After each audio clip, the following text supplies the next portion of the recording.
Praise Lord. യോബ് പ്രവാചകൻ്റെ പുസ്തകം 2-ാം അധ്യായം അതിൻ്റെ 38-ാമത്തെ വാക്യം പറഞ്ഞു, അതിനുശേഷമോ അന്ത്യകാലത്ത് ഞാൻ സകല ജഡത്തിൻ്റെ മേലും എൻ്റെ ആത്മാവിനെ പകരും, നിങ്ങളുടെ പുത്രന്മാരും പുത്രിമാരും പ്രവചിക്കും. ഞാനിങ്ങനെ പറയാം, ഇതൊരു ആത്മപകർച്ചയുടെ സീസണാണ്.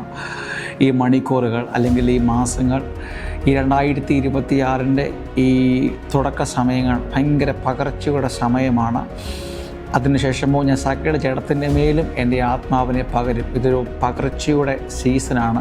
പ്രാർത്ഥനയോടെ നിങ്ങൾ അതിലേക്ക് എൻ്ററാകുക.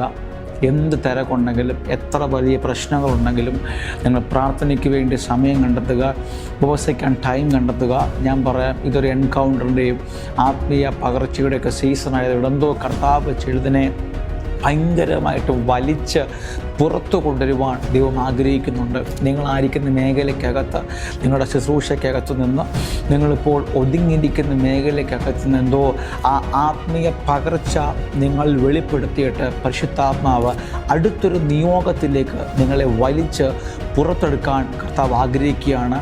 ആ പകർച്ച നിൻ്റെ മേൽ വെളിപ്പെടാൻ സമയമായെന്ന് പരിശുദ്ധാത്മാവ് ഇപ്പോൾ കൈമാറുന്നല്ലോ.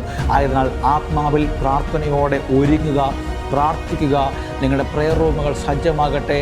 ഇത് ആ പകർച്ച നിൻ്റെ മേൽ വെളിപ്പെടുമ്പോൾ പരിശുദ്ധാത്മാവിനാൽ നീ പുറത്തു വരുന്നൊരു സമയം കൂടിയാണെന്ന് എന്തോ കർത്താവ് ഇന്ന് ഈ സമയത്ത് കൈമാറാൻ പറയുന്നു.